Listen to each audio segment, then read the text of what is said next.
بسم اللہ الرحمن الرحیم والصلاة والسلام علی رسولہ الکریم وعلی آلہ وصحبہ اجمعین، اما بعد۔ میرے محترم بھائیوں، بہنوں، بچوں، بچیوں، عزیزوں، جاننے والے، نہ جاننے والے، السلام علیکم ورحمۃ اللہ وبرکاتہ۔ کچھ دنوں سے میں قرآن سے اللہ کی پسندیدہ ہستیاں کون ہیں، کہ اللہ کس کو پسند کرتا ہے، ولی دوست کو کہتے ہیں۔ تو اللہ کا دوست کون ہے؟ وہ یہ کوئی وراثتی چیز نہیں ہے کہ بڑے اولیاء اللہ تھے تو اب ان کا بیٹا بھی انہی جیسا ہوگا۔ ہمارے یہاں وراثت چلتی ہے کہ بڑے بزرگ کا بیٹا بھی بزرگ بن جاتا ہے، چاہے وہ کلین شیو ہو، وہ لوگ اس کے پاؤں چوم رہے ہوتے ہیں، جہالت ہے۔ تو آج میں تھوڑا سا سورہ بنی اسرائیل ہے، اس میں بھی سارے اخلاق بیان ہوئے۔ میرے بھائی بہنوں، ایمان لانے کے بعد انسان بنتا ہے، اور اس کے بعد اس کی قیمت، اس کا بڑا پن، اس کی وجاہت، اس کی شرافت وہ پیسوں سے نہیں ہوتی۔ پیسوں سے انسان مالدار تو ہو جاتا ہے، بڑا نہیں بنتا، بڑا نہیں بنتا۔ ہمارا علم غلط ہو گیا۔ بڑا بڑا بندہ جے بولدیاں 3 ملن، یہ 200 مربن، یہ نوابہ فلانا ہے، نوابہ فلانا ہے۔ میرے بھائیو، یہ بالکل غلط علم ہے۔ بڑا وہ ہے جسے اللہ پسند کرے، بڑا وہ ہے جو میرے نبی کی زندگی کے پیچھے چلے، بڑا وہ ہے جس سے اللہ تعالیٰ راضی ہو جائے، باقی سب چھوٹے چھوٹے ہیں۔ تو آج ایک تیسری جگہ سے میں کچھ باتیں قرآن سے عرض کروں گا جن کا تعلق ہمارے ایمان سے بھی ہے، اخلاق سے بھی ہے۔ وہ ہے بسم اللہ الرحمن الرحیم، وَقَضَىٰ رَبُّكَ أَلَّا تَعْبُدُوا إِلَّا إِيَّاهُ بِالْوَالِدَيْنِ إِحْسَانًا إِمَّا يَبْلُغَنَّ عِندَكَ الْكِبَرَ أَحَدُهُمَا أَوْ كِلَاهُمَا فَلَا تَقُل لَّهُمَا أُفٍّ وَلَا تَنْهَرْهُمَا وَقُل لَّهُمَا قَوْلًا كَرِيمًا وَاخْفِضْ لَهُمَا جَنَاحَ الذُّلِّ مِنَ الرَّحْمَةِ وَقُل رَّبِّ ارْحَمْهُمَا كَمَا رَبَّيَانِي صَغِيرًا۔ یہ بہت بڑا مضمون ہے۔ اللہ نے قرآن بھر دیا والدین کے خدمت کے لیے، والدین کی اطاعت کے لیے، والدین کی ماننے کے لیے۔ پہلا جملہ ہے اور تیرے رب نے فیصلہ کیا، ایک مطلب۔ دوسرا، اور تیرے رب نے حکم کیا کہ بندگی صرف اللہ کی ہے، بندگی صرف اللہ کی ہے۔ عبد اسے کہتے ہیں جو ہر بات پہ سر جھکا دے، عبد اسے کہتے ہیں جو ہر بات پہ بچھ جائے، اس کو عبد کہتا ہے۔ تو اللہ کہہ رہا ہے میرے بندو، میرا ایک فیصلہ ہے اور میرا ایک حکم ہے، میرے سوا نہ تمہارا ہاتھ کسی کے آگے پھیلے، نہ تمہاری گردن کسی کے آگے جھکے۔ ایک دوسرے سے مدد لینا، اس کو ایک دوسرے کی تعاونوں میں آ جاتا، تعاونوا علی البر والتقوی، ایک دوسرے کا ساتھ دو، ایک دوسرے کی مدد کرو۔ میرے نبی قرضہ اٹھاتے تھے۔ میرے نبی جب انتقال ہوا تو آپ کی زرہ 9 وسق پر، وسق 5 من کا ہوتا ہے، تو وہ جو کے بدلے آپ نے زرہ رکھوائی تھی کہ جب میں تمہیں ادا کروں گا زرہ لے لوں گا، اور آپ کا انتقال ہو گیا، آپ زرہ اپنی واپس نہیں لے سکے۔ وہ چیزیں جن کا تعلق صرف اللہ کی ذات سے ہے اور کوئی نہیں کر سکتا، اس میں صرف اللہ کے آگے ہاتھ پھیلا، جیسے ہم کہتے ہیں مدد، نصرت۔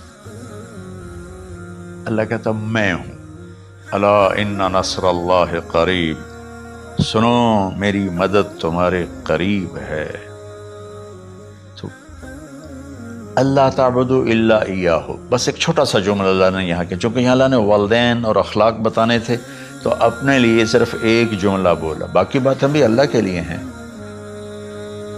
لیکن اللہ نے میری بندگی، اس بندگی سے مراد 5 وقت کی نماز نہیں ہے، حج، روزہ، زکوٰۃ نہیں ہے اس کی مراد، یہ ساری باتیں داخل ہیں، اور اس کے ساتھ 24 گھنٹے کی زندگی اللہ کی مرضی پر گزارو، نفع آئے تو شکر ادا کرو، نقصان ہو تو صبر کرو، برداشت کرو، پھر بھی شکر ادا کرو،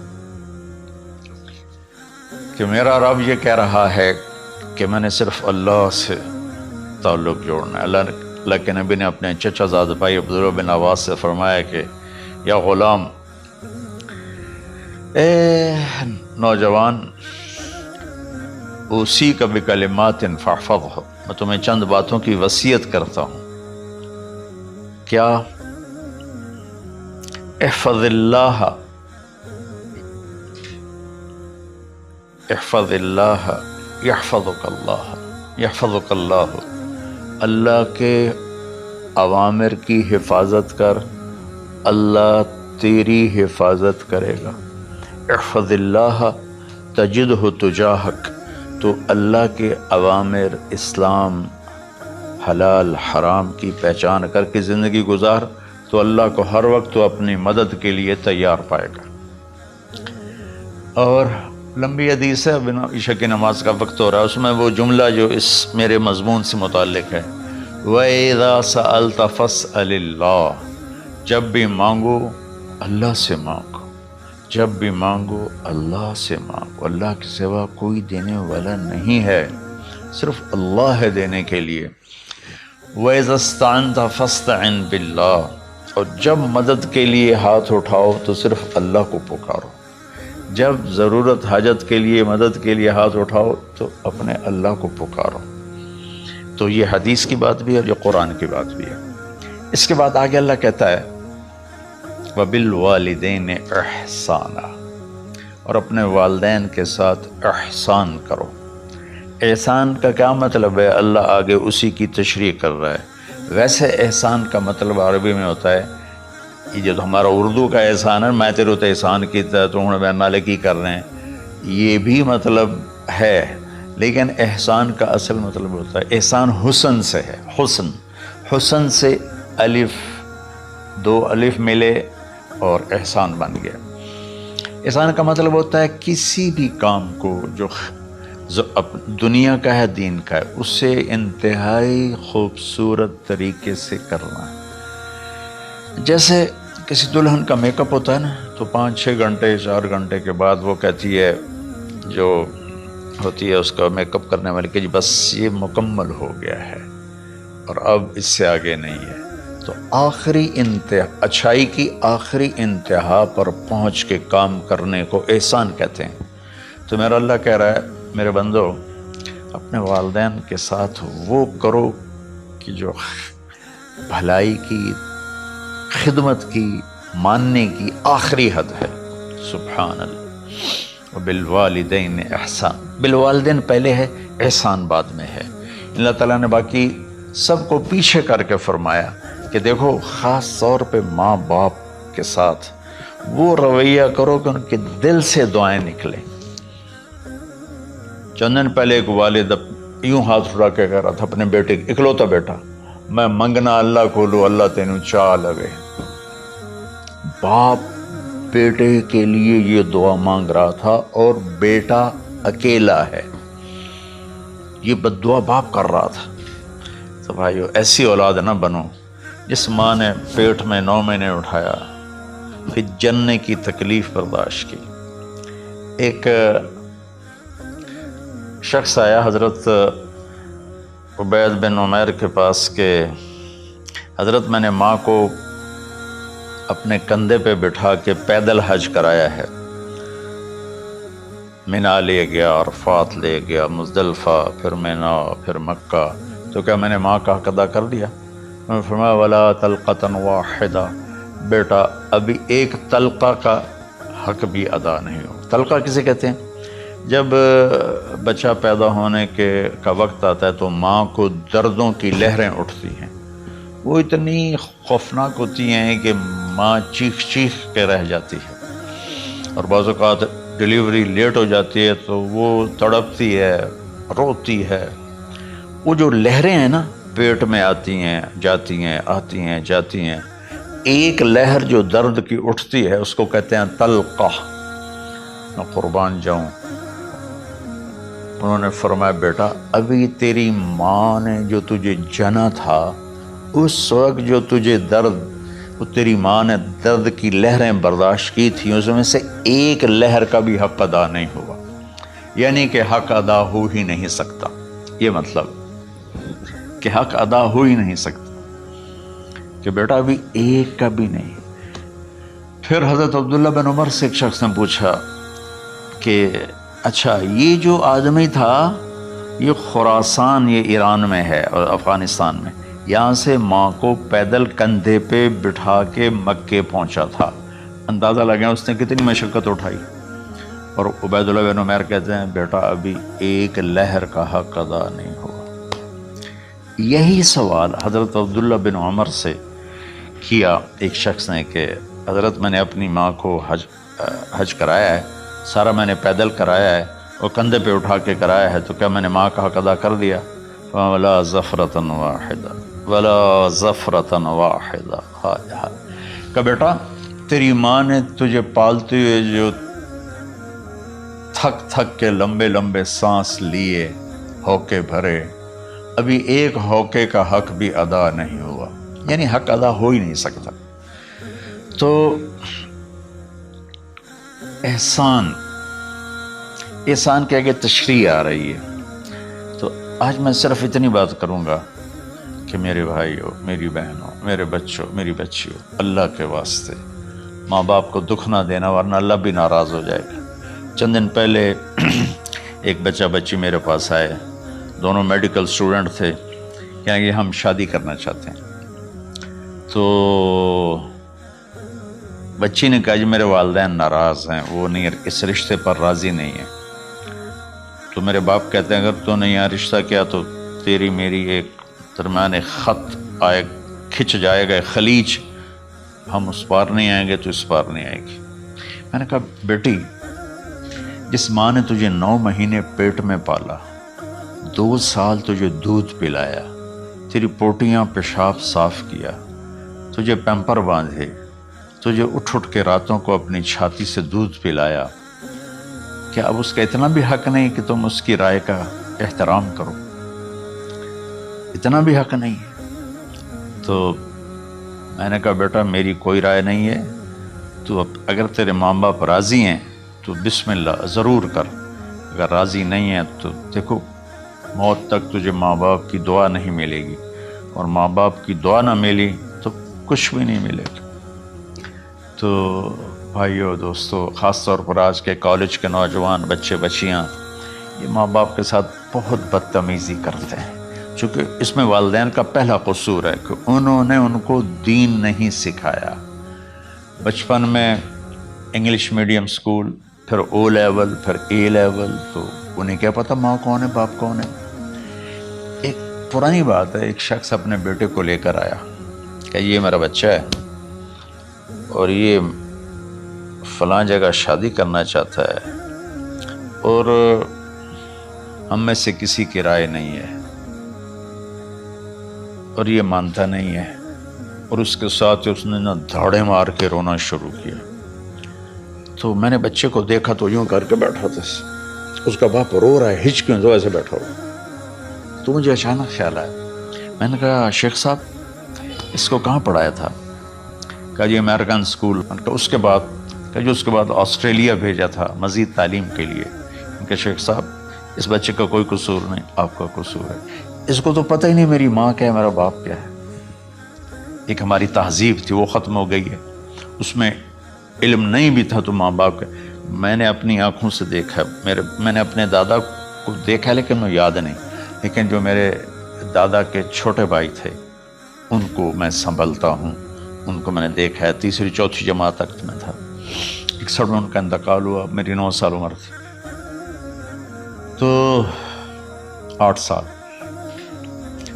ان کے بیٹے جوان تھے، اور ڈیرے میں جب وہ بیٹھتے تھے تو ان کے بچے ان کے سامنے نہیں بیٹھتے تھے، ان کی پیٹھ کے پیچھے بیٹھتے تھے۔ اتنا ادب تھا، حالانکہ چاروں کے چاروں دین نہیں جانتے تھے، تہذیب تھی، ثقافت تھی، جو آج کی تہذیب نے ہم سے سب کچھ چھین لیا۔ اب بھی آپ جاؤ بیٹا تھر پارکر میں گیا ہوں 2-3 دفعہ، اور وہاں مسلمان نہیں، ہندو عورتیں جب گاڑی گزرتی ہے تو گھونگھٹ کو نیچے کر لیتی ہیں، اپنا چہرے کو فوراً چھپا لیتی ہیں۔ تو خیر بہرحال میں نے کہا شیخ صاحب اس بچے کا قصور نہیں، آپ کا قصور ہے۔ تو میرے بچوں، اپنے ماں باپ کو خوش کرو، راضی کرو، ان کا راضی ہونا اللہ کی رضا ہے۔ میں اس کی تفصیل انشاءاللہ آگے بتاؤں گا، آج میں صرف اتنا ہی میں نے تمہید باندھی ہے کہ ماں باپ کا کیا مقام ہے، ان کی کیا عزت ہے۔ ایک شخص آیا، یا رسول اللہ میرا باپ میرے پوچھے بغیر میرا مال خرچ کر لیتا ہے۔ آپ نے کہا بلاؤ، چونکہ بچے کا ذاتی مال اگر ہو تو شرع کے لحاظ سے باپ پوچھ کے استعمال کرے، بغیر پوچھے استعمال نہ کرے۔ جب اسے پتہ چلا کہ میرے بیٹے نے شکایت کی ہے، تو عرب کی شاعری تو مشہور تھی، انہیں دل دل میں کچھ اشعار پڑھے۔ جو آیا تو جبریل پہلے آ گئے، یا رسول اللہ، اللہ تعالیٰ کہہ رہے ہیں آپ اس سے پوچھیں وہ شعر بتاؤ جو تیرے کانوں نے تو نہیں سنے، تیرے دل میں آئے تھے اور اللہ نے سن لیے۔ تو اللہ کے نبی نے فرمایا بھائی تیرا انشاءاللہ کیس سنتے ہیں، لیکن پہلے وہ شعر سناؤ جو تم نے تو نہیں کہے زبان سے پر اللہ نے سن لیے ہیں۔ تو آپ نے اس سے ارشاد فرمایا کہ تمہاری بات ہم سنتے ہیں باپ بیٹے کی، لیکن پہلے وہ شعر سناؤ جو تیری زبان سے ادا نہیں ہوئے، تیرے کانوں نے نہیں سنے، تیرے دل کی گونج تھی اور تیرے دل کی آہ اور فریاد تھی جو دل ہی میں گھٹ کے رہ گئی، اسے اللہ نے سنا ہے۔ وہ کہتا ہے سناؤ۔ کہنے لگا یا رسول اللہ آپ کا رب ہر وقت ہمارے ایمان کو آپ پر زیادہ سے زیادہ بڑھاتا رہتا ہے، اس ذات کی قسم جس کے قبضے میں میری جان ہے۔ یہ چند میرے دکھ بھرے خیالات الفاظ کی شکل میں ڈھلے، لیکن میری بزم تصور میں ہی رہے اور وہیں دفن ہو گئے، باہر نہیں نکلے، میری زبان سے ادا نہیں ہوئے، میرے کانوں نے نہیں سنا، آپ کے رب نے سن لیا۔ آپ نے کہا اچھا بتاؤ تو نے کہا کیا تھا؟ تو انہوں نے کہا جی میں نے بچے کی جب سنی شکایت میری کی ہے تو میں نے کہا تھا غضوتک مولودا وعلتک یافعا تعل بما اجنی علیک وتنہل واذا ضاقتک بالسقم لیلۃ لم ابت لسقمک الا ساہرا اتململ کأنی انا المتروک دونک بالذی ترکت به دونی وعینی تحملہ تخاف الرضا نفسی علیک وإنہا لتعلم ان الموت وقت مؤجل فلما بلغت السن والغایة التي الیہ مدى ما فیک كنت اؤمل جعلت جزائی غلظة وفظاظة كأنك انت المنعم المتفضل فلیتک ان لم ترع حق ابوتی فعلت كما الجار المجاور يفعل فأولیتنی حق الجوار لم تکن علی بمال دون مالک تبخل۔ میں بھی ترجمہ کرتا ہوں۔ اس کا میرے نبی پر کیا اثر ہوا کہ آپ کا ٹپ ٹپ آنسو گر رہے تھے اور آپ کی داڑھی آپ کے آنسوں سے تر ہو رہی تھی۔ یہ اتنا فصیح کلام ہے کہ عربوں کو بھی پسینہ آ جائے گا ترجمہ کرنے کے لیے، تو میں تو عربی نہیں ہوں، لیکن یہ فخر تو حاصل ہے، بھلے ہیں یا برے ہیں، 2-4 قدم ہم بھی تیرے ساتھ چلے ہیں۔ کچھ عرصہ اہل علم کی محفلوں میں بیٹھے، کچھ زبان کی شناسائی ہوئی، تو میں اپنی کم مائگی کے ساتھ اس کا ترجمہ کروں گا۔ وہ کہتا ہے غزوتک مولودا وعلتک یافعا، تعل بما اجنی علیک و تنحل، میرے بیٹے جس دن تو پیدا ہوا ہم نے اپنے لیے جینا چھوڑ دیا، ہوئے ہوئے ہوئے ہوئے، ہم تیرے لیے جیے۔ تیری ماں تجھے دودھ پلاتی تھی، میں تیرے لیے روٹی کے نوالے لاتا تھا، میری ساری کمائی پہلی اور آخری سب تیرے اوپر لگتی تھی۔ تجھے خوش دیکھتے تھے تو خوش ہوتے تھے، تجھے روتا دیکھتے تھے تو ہم روتے تھے۔ وَإِذَا ذَاقَتْكَ بِالسُّقْمِ لَيْلَةً لَمْ أَدْلِ سُقْمَكَ إِلَّا سَاهِرًا أَتَمَلْمَلُ، جب تو کبھی بیمار ہو جاتا تھا تو تیرے سرانے بیٹھ کر ہم ساری رات روتے تھے اور دعائیں کرتے تھے، یا اللہ ہمارے بچے کو بچا لے، ہمارے بچے کو صحت دے دے۔ اس تڑپ میں ساری ساری رات میں جاگتا تھا، تیرے لیے میں نے اپنا سب کچھ لگا دیا، اپنے لیے جینا چھوڑ دیا، اپنی خواہشات کو دبایا، تیری ہر خواہش کو پورا کیا، تجھے مسکرانے کے لیے، تجھے ہنسانے کے لیے میں دھکے دھوڑے کھاتا رہا، کبھی گرمی لو کی جھلسا دینے والی ریت اور کبھی سردی کے سرد ہوا کے تھپیڑے، لیکن میں ان دونوں سے گزرتا ہوا تجھے پالنے کی خاطر اپنے آپ کو کھپاتا رہا۔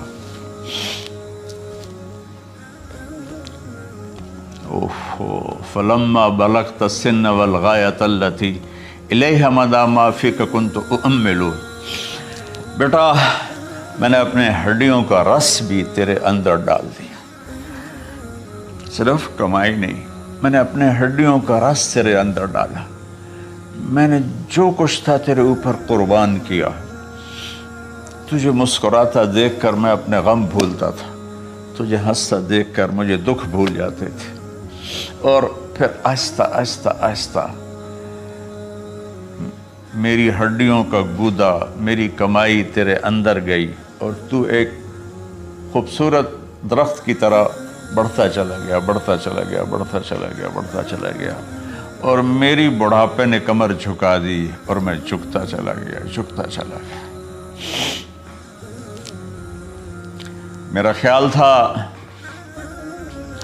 کہ جیسے میں اس کی انگلی پکڑ کے چلتا تھا، اب میری باری ہے، یہ میری انگلی پکڑ کے چلے گا، جیسے میں اسے سینے سے لگاتا تھا، پیار کرتا تھا، جھولے جھلاتا تھا، باغ میں لے جاتا تھا، یہ ساری اس کی تعبیرات کے اندر داخل ہیں، الفاظ میں نہیں ہیں۔ تو مجھے خیال آتا تھا جب میں بوڑھا ہو جاؤں گا نا تو میرا بیٹا بھی مجھے ایسے ہی لے کے پھرے گا، میرا بیٹا بھی میری سنے گا۔ یہ 100 دفعہ پوچھتا تھا یہ کیا ہے، اور میں ہر دفعہ جواب دیتا تھا یہ ہے۔ تو اب میں بڑھاپے میں اس سے بات کروں گا، یہ میری بات سنے گا، میں اس کو نوالے کھلاتا تھا، یہ مجھے روٹی کھلائے گا، میں اس کا انگلی پکڑ کے چلتا تھا، یہ میرا ہاتھ پکڑ کے چلے گا۔ میری کمر بڑھاپے نے جھکا دی اور میں ایک خشک پیڑ کی طرح ہو گیا، اور جوانی نے تیری کمر کو سیدھا کیا اور تو ایک تر و تازہ درخت بن گیا۔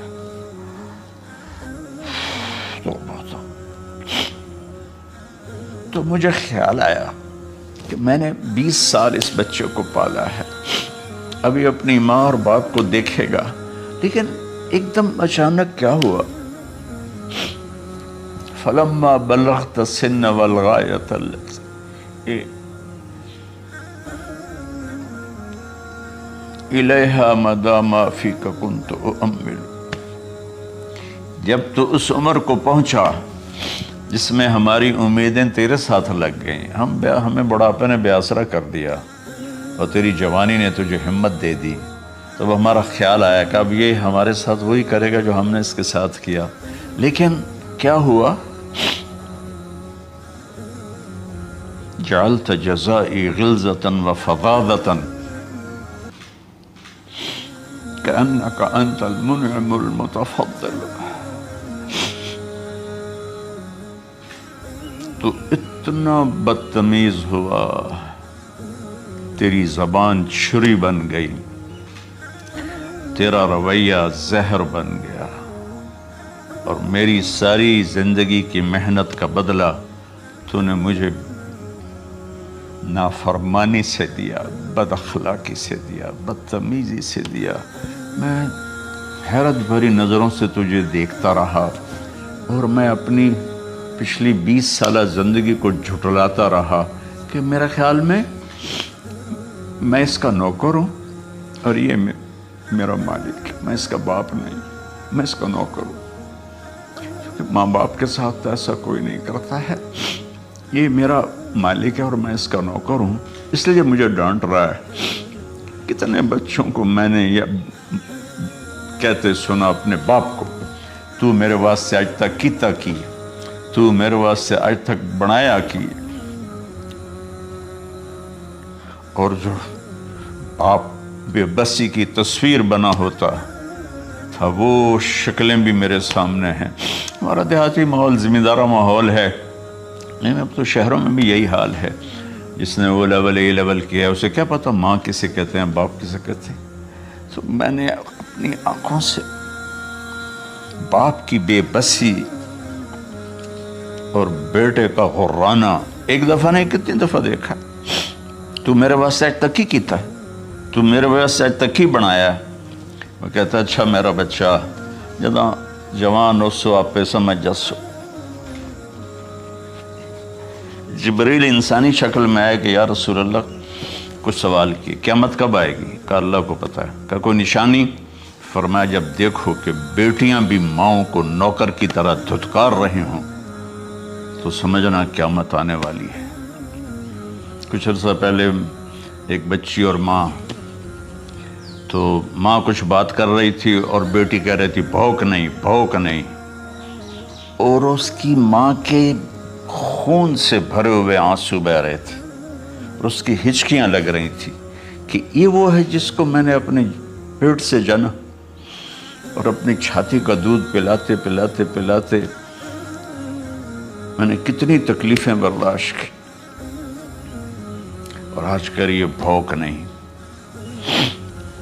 تو کمال کے اشعار میں سوچ رہا ہوں جب میرا یہ حال ہے 1400 سال بعد کہ میرے آنسو نہیں رک رہے، تو اللہ کے نبی تو زارو قطار روئے تھے، داڑھی آنسوں سے تر ہو گئی تھی۔ کہا بیٹا جب تو نے میری ساری زندگی کی محنتوں کا بدلہ بدتمیزی سے دیا، گالی گلوچ سے دیا،